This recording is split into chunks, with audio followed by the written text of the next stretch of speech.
大家好，我是胡祝明老师，今天要介绍秀买 PC 这个远端维护软体。它的好处就是它不是安装的，它是直接执行的档案。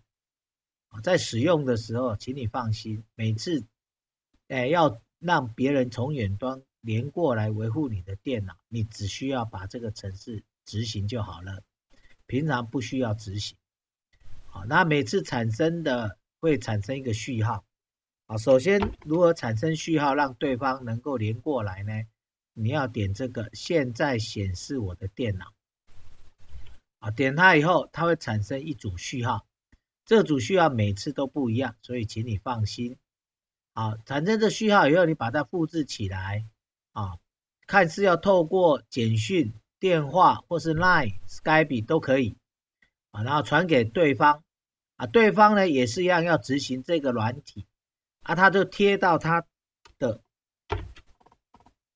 的电脑的这个软体的右方，贴到这里来，这样子。所以如果您是要让对方连过来，你不要贴到这里来，你是把号码告诉对方，对方在他的电脑的秀买 PC 贴到查看远端电脑这边。你不需要贴这边，你只需要提供这个地方产生的密码就好了。好，那分享完毕。